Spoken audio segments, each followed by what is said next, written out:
All right, welcome back to the Boundaries and Brotherhood video podcast. And today's topic, guys, is going to be really simple: reclaiming your power and navigating difficult situations. Imagine this, guys. Imagine coming home after a long day only to be met with a tense atmosphere, a familiar argument, starting of a silent treatment or something like that.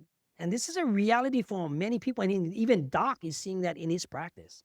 You know, a challenging home environment can perhaps, lead to difficult things, difficult situations. That's what we don't want to do for you. But today's video is going to be about how to get away from those so that you can focus on certain things. And Doc's going to be able to take this away and what he's seeing so that he can explain to you what's going on. And I want to bring on the first topic. How do we focus on how the conversation is happening and not the topic? So go back into what you were saying, Gordon. When you come home, or maybe you're already home, and your wife comes to you or your girlfriend comes to you with a familiar topic, it's like, man, we've been through this. It's like, here we go again, right? I'm sure we've all been there, like, oh boy, here she comes. you know, so the first thing not one, what I want you to do, one of the things I want you to do when it comes to that, right? And this is just like a general thing. I want you to focus on how the conversation is going, not the topic. And the reason why I say this, and women may not like when I say this, but it is the truth. Women tend to bring up the issues the wrong way. Women tend to bring up issues that you never do this enough. You never do that enough. Why are you home late? Da, da, da, da. And they start going and going and going and going. And they bring up this topic and then that one and that one and that one. And you're sitting there wondering, I thought we were talking about the spaghetti. Why are we all of a sudden like, I don't like your mother-in-law and I never loved you? It's like, how do we get to that, right? Right. So the first thing we have to understand, they have to recognize is, how is the conversation going? If she comes at you that way, the first thing you got to do is say, whoa, time out, right? The way you're coming at me, I don't like it. I need you to change your approach. So that's the first thing. You really got to monitor how the conversation is going. If I'm coming to you and I'm cussing you out about your shoelaces, you might think, oh, well, it's just, you would think logically, oh, it's just shoelaces, so it's not a big deal. No, but you're not worried about that. You're worried about the disrespect I'm bringing your way. You're worried about me tearing you down. You're worried about me doing that. So you're more focused on how the conversation is going. So it's the exact same thing in your relationship. So what I say is the first thing is focus on how the conversation is going. Because if you see it going wrong, and research has shown that the governments have shown that they can predict with accuracy someone getting divorced by monitoring, I think, that the first 3 minutes of a conversation. Can you imagine that? They can predict whether or not you and your spouse will stay together. The first 3 minutes of a conversation. Scary. So it didn't say depending on what the conversation is. It just said how? first 3 minutes. Yes, right? Got to focus on how the conversation is being held. Because if you guys can't hold, or you can't have a conversation that's being held the right way, it's not going to go right anyways. Doesn't matter if you're talking about, again, shoelaces or spaghetti or an affair. It doesn't matter. If a conversation cannot be held the right way, then you cannot solve whatever the issue. So you got to focus. It's so critical to focus on how the conversation is being held, not what the topic is about. When something like that happens, we've gone over the criteria. We went over triggers. If we've been watching us for a little while, how does it incorporate with what you're talking about now? You mean understanding the dynamics of it all in difficult situations, the experiences, the personality traits, the emotional baggage often comes with a lot of these things. When we react to situations, how is it so important to understand the PDFs or the teachings that we have previously? Because now it's incorporating everything, right? Yeah, honestly, the things we were talking about before, that's how you manage yourself. And so it's critical for you to be able to manage yourself in these moments. Like, we allow them to draw us in, then we become reactive. Oh, well, you said this. And listen, we've all fallen victim to it. So you have fall victim to it, right? And then we stop and we say, oh, well, if she would just talk to me the right way, if she would just do this, or she would just do that, we're passing the buck. We're moving responsibility away. We're basically saying we can't control ourselves, so we need our women to control us. So when she gets everything, like, just think about how that sounds. That sounds kind of weak, right? But she's actually manipulating the whole situation if you're getting that reaction, right? Exactly. Yes. And the crazy part is she doesn't want that. She doesn't want you to act like her. She wants you to be steadfast in yourself. But Correct. that's why it's so important to adhere to what we were saying before about setting boundaries, about being confident, about being Yep. assertive, about knowing when to walk away. These are all things you control. You control all of that. And just going back to that first point of focusing on how a conversation is supposed to go. And if you recognize as the leader of your relationship, which you're supposed to be anyways, think about that. Many of you have your own businesses, your supervisors, your managers, you're over people. Do you allow the people that are under you, that are under your supervision, under your care to dictate what you do and don't do, how you move and don't move? You know you don't. So it's the same thing in the home as well, in that relationship. Now, of course, I'm not talking about being domineering and woman, you better, shut your, I'm not Right. talking Yeah. about that, right?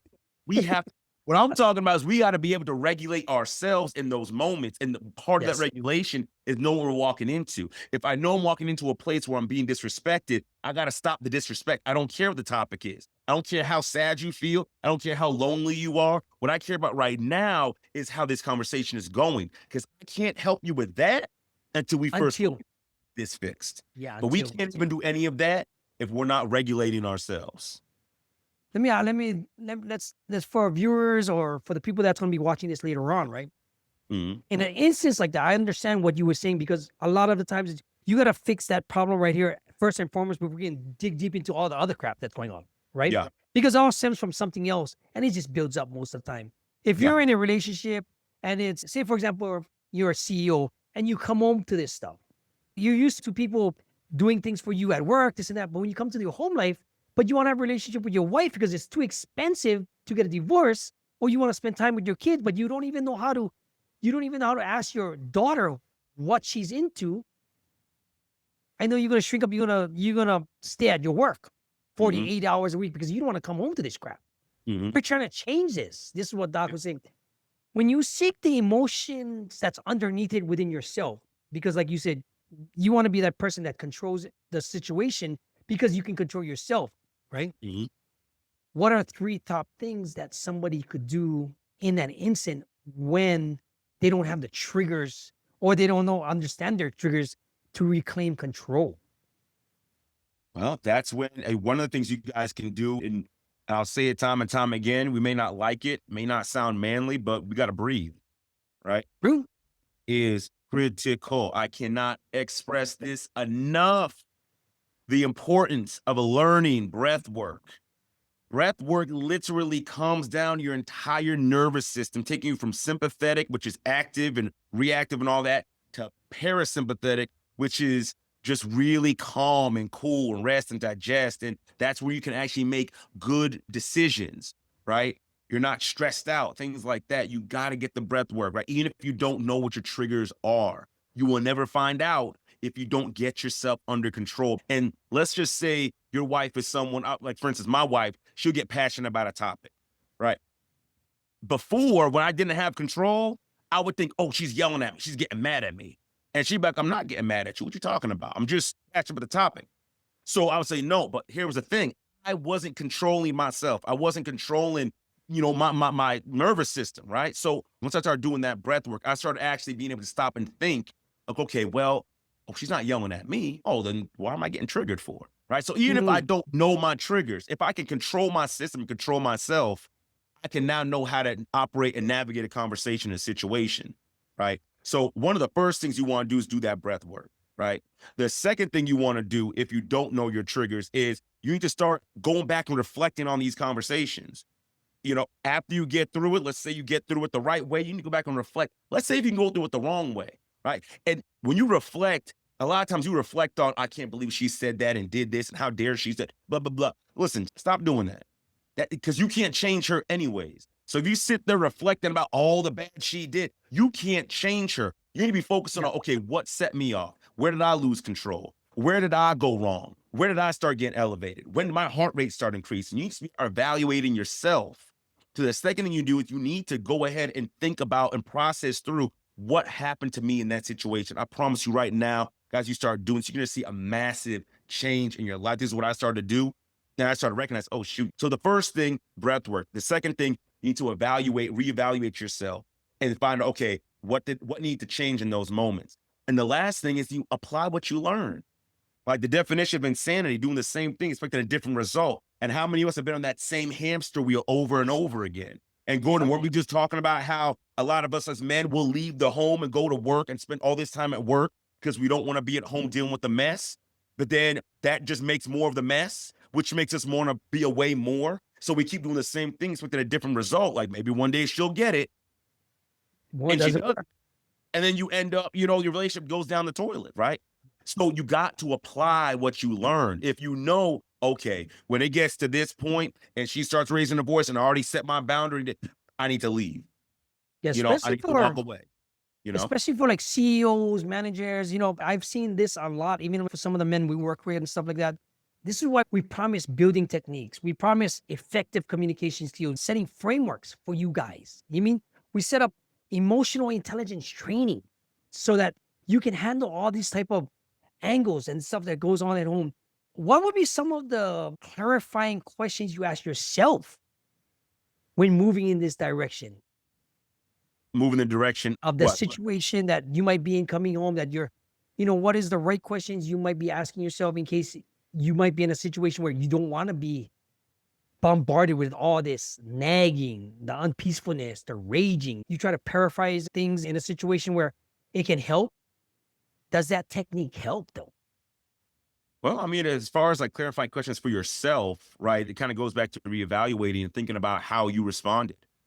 When you look at a situation and we're talking about like, being in a relationship, too far often we think about, okay, what the other person can do different.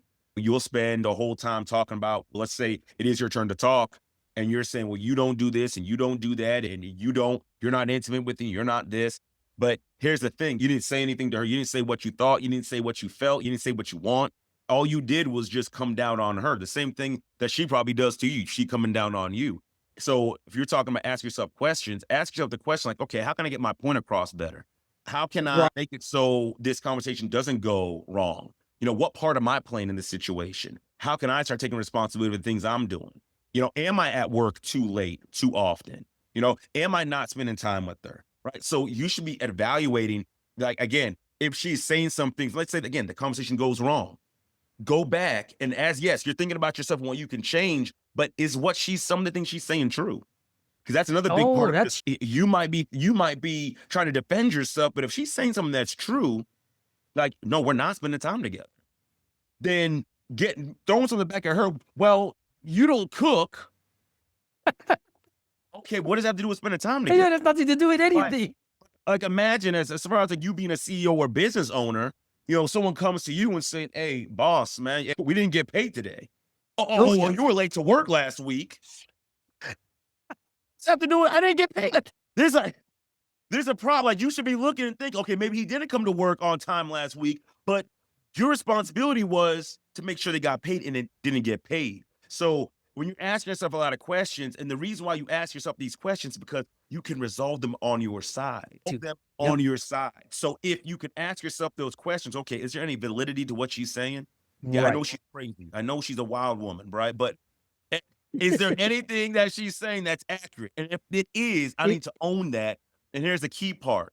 Let her know, hey, I was thinking about what you said.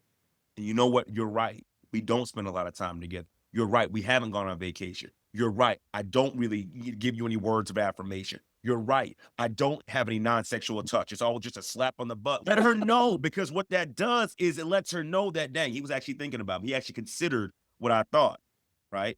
So as far as asking clarifying questions, you need to be looking for ways, what can I do to get better on my side, right?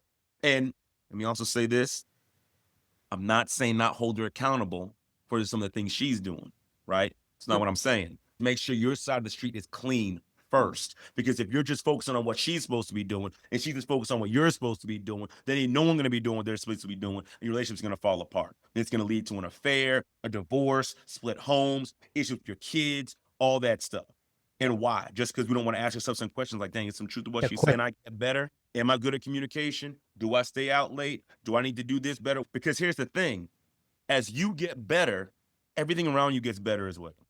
That's It falls in critical. place. Everything falls in place. Once you confirmed your communication, you already asked the right questions of yourself. You already did some work, right?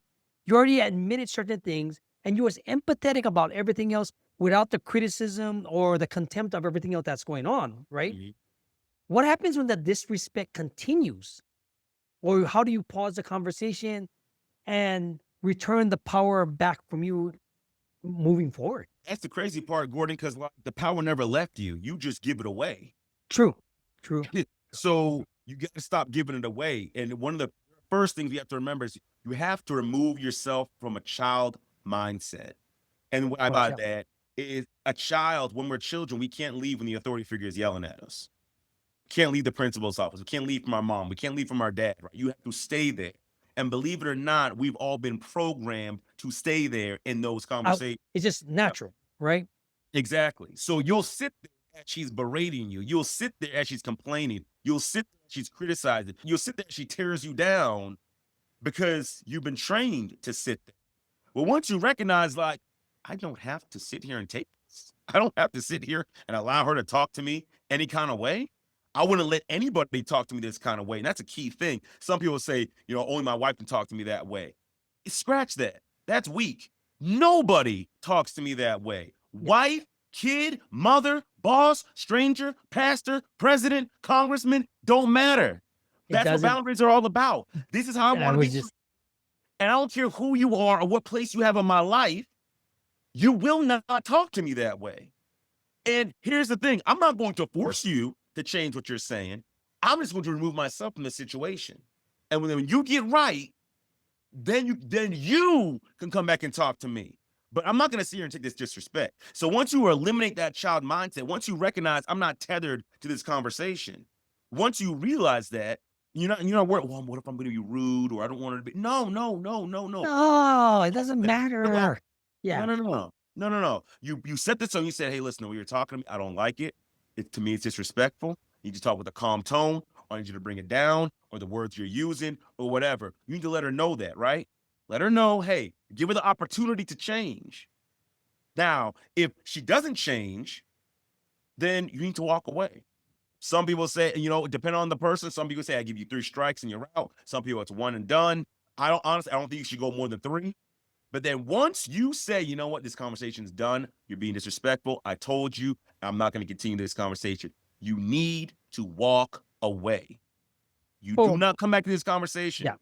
You do not, okay, look, I'm going to change. No. That's done. It's over. We're done. That's what you set the boundary. It's done.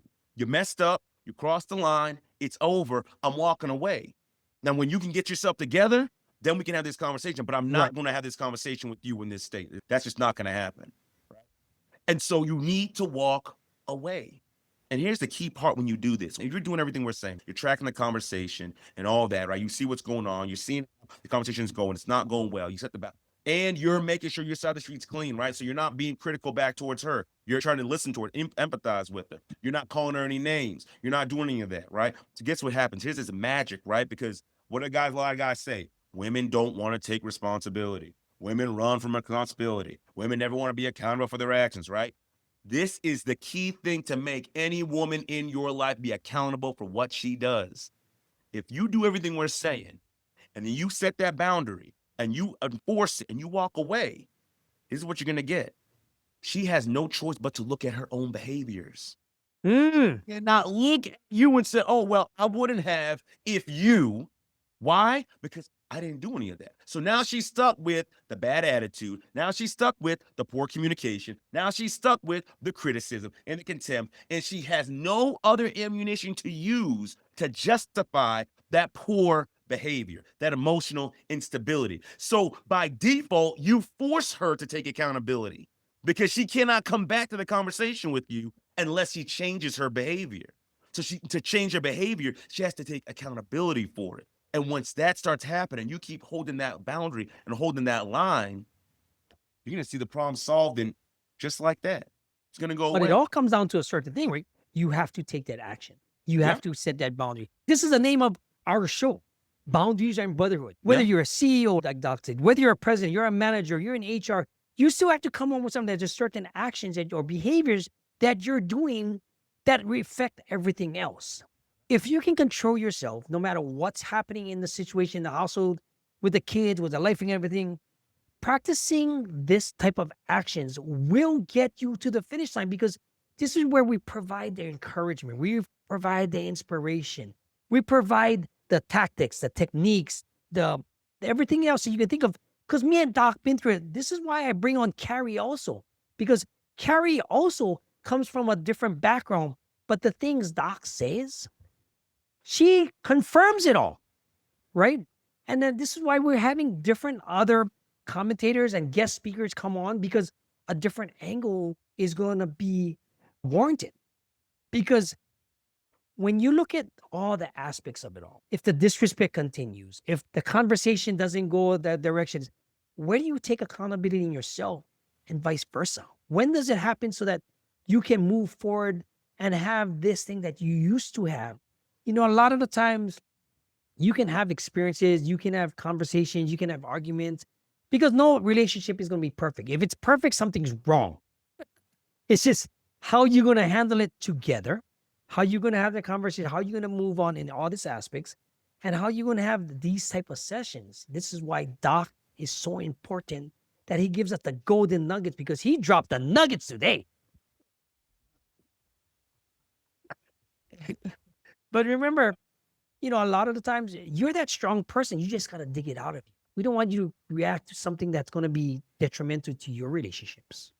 Gordon, I'm gonna hop into something real quick, man. Absolutely. This is something that we as guys, for whatever reason, a lot of us have struggled.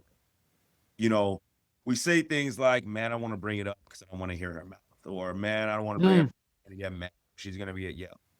And I question everybody. You need to ask yourself these questions. The questions. So what if she gets mad? Honestly, so what? Okay, she gets mad. Whatever. Like, I'm not mean like dismissive of your women. What I'm saying is you're concerned and scared. You're not bringing stuff up, things that can be brought to the table, and you're assuming what's going to happen, but you're not bringing things to the table because you're scared of her reaction. You're concerned about her reaction, and it's like you've already experienced when she gets mad. You're still. I'm still here. I'm still here. I'm not dead. I'm not in a grave. Like I didn't lose everything. Like okay, she gets mad. She gets mad. So whatever. But if you put this into practice, then guess what? And this is also say, we need to talk about this. We'll talk about this probably another one, Gordon, about how to have conversations. Okay. Well, I'm not saying you just need to be a just straight a-hole and just say whatever you want to say to her, and she needs to kowtow to you. Because I would say honestly, like she would probably walk away from you if you're doing that, and you need to ask yourself some clarifying questions as to why you're calling your woman out her name. So I'm not saying that, but we'll talk about that, how you can have those conversations. This is on the other side. You're being the listener and she's being the speaker. But what I am saying is do not be scared of your woman's emotional reaction. Don't be, because it literally doesn't do anything. I promise you. You've all experienced it. You've already been yelled at. When I had that realization in my own relationship, and I was like, wait a second. Who cares? I don't care if you get mad. What does that matter to me? Get mad. Okay. Just what does that do? Right? I just want to encourage you guys, don't be scared if your woman gets mad. And honestly, if she gets violent, you call the police. I'm gonna keep it a step. Call the police. She putting her hands on you, because that's a whole nother thing as well, like domestic violence against men and things like that. And we're like, well, I don't want to say anything because it's like a woman do. No.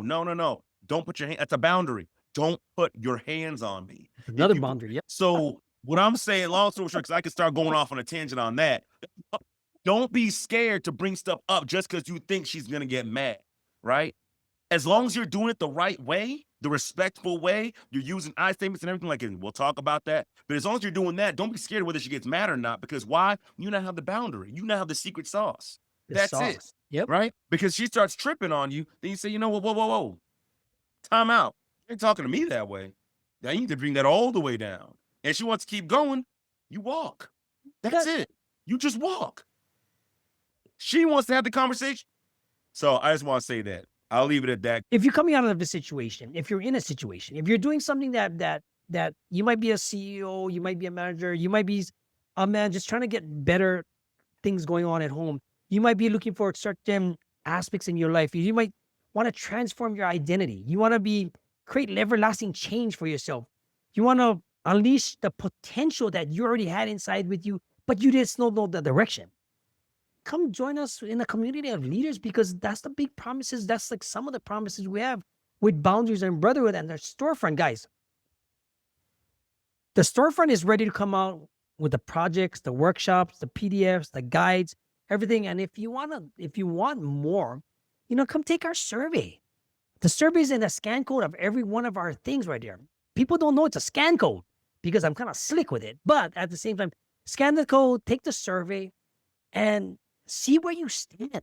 We have free PDFs. We have a free mini workshop going on in there. You have a free e-sign that we want you guys to have, so you can guide you in this section with the promise that when you're ready, we invite you to come work with us. This way, when you are ready, because it is a topic that most people don't want to touch, but that's what we're here for. Because men, we don't want you guys to be alone in this matter. We've been through the ringer and back.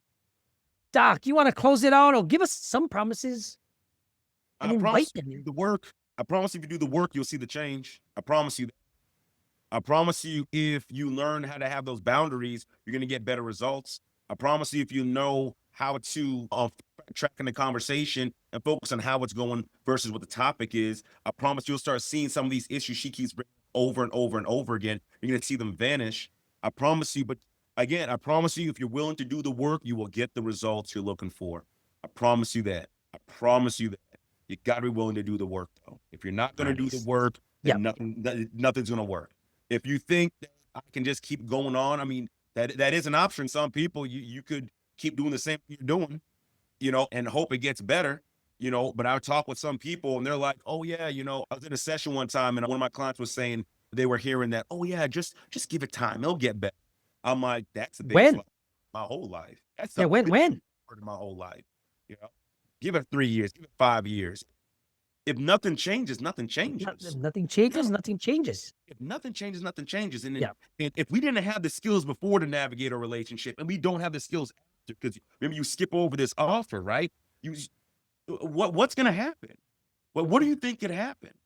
I mean, think about that. Your marriage could go down the drain. Your relationship could go down the drain. You could lose your kids. All these things. Now you're even a worse state. And now, because I've seen a lot of guys I see post, they say, I wish I would have seen this stuff sooner. I wish I would have seen this before I got the divorce. I wish I would have seen it before I separated. I wish I would have seen before I moved on. I wish, right? Don't wish. You don't have to wish. You still can save your relationship. You still can command respect at home and in the workplace. You still have a phenomenal relationship with your kids, but you got to do the work. And we're here to work with you to help you to save your relationship, save your time with your kids, save your time with your wife, save your time with your girlfriend, build a happy home, get the love, the admiration, feel desired again. We're here to help you get all of that, but you just got to meet us halfway. Meet us halfway. That's all we're asking, guys. Get the scan code, link in, get the free downloadables so you can start getting the work in on your side right now. You can start seeing the changes right now. Absolutely. Just for putting it. Listen, if you don't do anything else with this, if you take the information we talked about today, it will start changing your life right now. But you got to be able to put it into practice. But we can help you implement it in your life, even in a more structured way when you sign up with this, though. Beautiful. That's going to be, if not, we're going to be here for 5 hours because we're talking about all this other stuff. Guys, it's Gordon Watts from Boundaries and Brotherhood. Stay on the lookout for more links, more things. Guys, hit the like, follow, subscribe button to even follow along more. Hit the notification bell. Share with somebody that might need to have this. You might not be in the person that needs it right now. You know somebody that does. Please share it. Doc, end it. All right. Dr. Q Fair Club, y'all. Hey, listen, be blessed. Keep coming back. We're going to get your life on point so you can have the life that you desire, the respect and the confidence that you need in any area of your life. Beautiful. All right, guys. Aloha.